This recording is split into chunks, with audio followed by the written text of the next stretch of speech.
Come ti chiami? Marta Romagna. Claudio Coviello. Che lavoro fai? Sono prima ballerina al Teatro La Scala. Sono un primo ballerino del Teatro La Scala di Milano. Cosa significa essere primi ballerini? È un'emozione unica, è grandioso, è il sogno che ho sempre avuto. Significa avere tanta responsabilità alle spalle perché bisogna dimostrare al pubblico e anche a se stessi di essere all'altezza di questa nomina. Quante ore ti alleni al giorno e come ti alleni?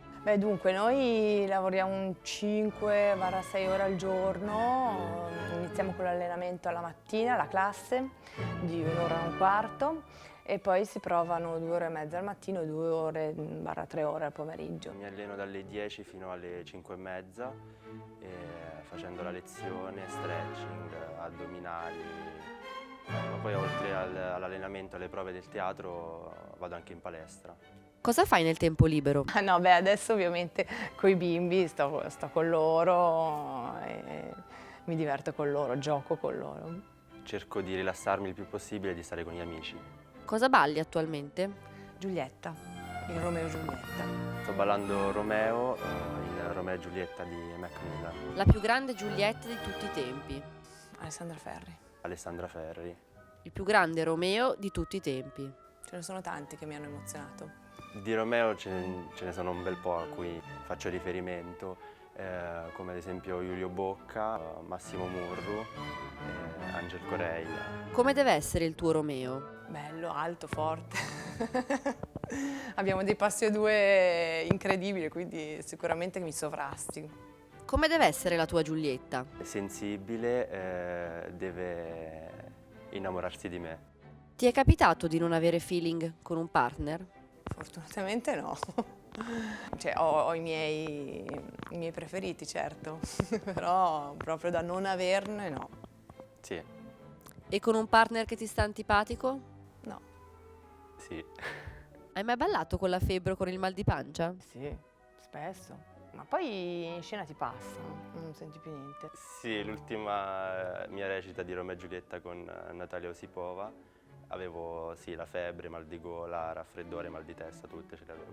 Quanto conta l'interpretazione? L'interpretazione è tutto qua. In questa versione di Macmillan, Giulietta nel terzo atto praticamente ha solo un passo a due e tutto il resto è da sola in scena con il suo veleno, le sue esperienze con la famiglia, con la morte che si avvicina e quindi è solo interpretazione. Tantissimo.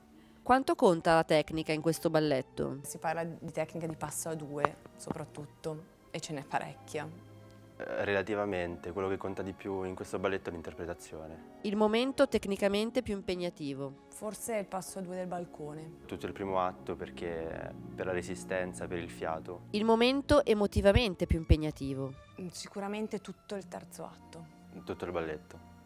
La cosa peggiore che ti può capitare prima di entrare in scena. Sto per entrare in scena, c'è già la mia musica e mi si rompono i lacci delle punte, cade un pezzo di acconciatura. Magari rendermi conto di non aver sistemato le ultime cose, come ad esempio cucire le mezze, ritrovarmi quindi magari le mezze scucite lì e devo entrare, devo infilarmele. Cosa pensi prima che si apra il sipario? Vorrei scappare dalla paura. Poi appena metto piede in scena, magicamente, fortunatamente mi scappa tutto. Innanzitutto spero che tutto vada bene e penso di dovermi godere lo spettacolo.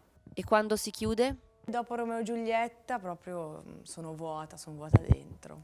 È una sensazione strana ma è bellissima. Dopo uno spettacolo mi sento svuotato di ogni emozione. Sei mai caduta in scena? Purtroppo sì.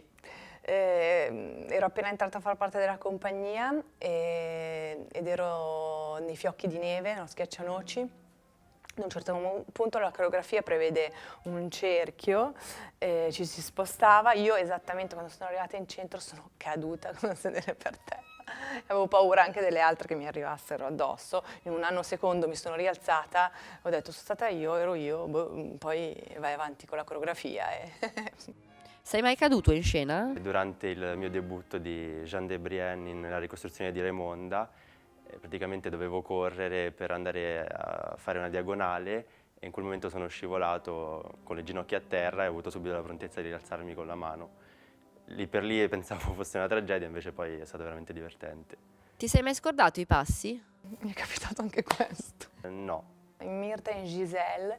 Ci sono 3 interventi, 3 variazioni. Io non sono entrata per la seconda variazione, ho ripetuto la prima, cioè ho rifatto la stessa. Sai cucinare? A me piace tantissimo cucinare e tutti i miei amici mi elogiano sempre. Me la cavo. Il tuo piatto forte? Purtroppo, dico purtroppo perché sono molto calorici, dolci, mi so fare parecchio bene. Le scaloppine al vino bianco. Il tuo piatto preferito? Non è un piatto, è una schifezza che si mangia col cucchiaino e la Nutella. Però no, forse la pasta, la pizza. Le scaloppine al vino bianco. Cosa ti piace di lui professionalmente? È molto umile e ha una grandissima dote, sa ascoltare, riesce a catturare dagli altri sempre qualcosa. E a te di lei? Mi piace il suo approccio al lavoro perché comunque è sempre solare, sorridente, simpatica nonostante il duro lavoro che facciamo. Secondo te qual è il ruolo che gli viene meglio? Questo Romeo ti viene proprio bene. E a lei? Mi era piaciuta molto nella luce di Excelsior. Fai riti scaramantici prima di entrare in scena? Non ne ho, però tante volte penso ai miei nonnini. Prima di entrare in scena prego e cerco di rifare le stesse identiche cose che magari ho fatto durante le prove. Ti è mai capitato di commuoverti in scena? Sì, soprattutto questo Romeo e Giulietta. Sì, durante Giselle. E di ridere? Sì, anche tante volte, soprattutto se hai un partner che è un po' una ridarola spiccata. Mi è capitato di ridere durante delle scene tragiche in cui veramente devi essere preso dalla storia e stare lì a cercare di comunque anche commuoverti, e invece a me ho avuto la reazione contraria. Mi è capitato di ridere in scena talmente tanto che non riuscivo neanche a respirare. Saluta Claudio. Ciao Claudio. Saluta Marta. Ciao Marta.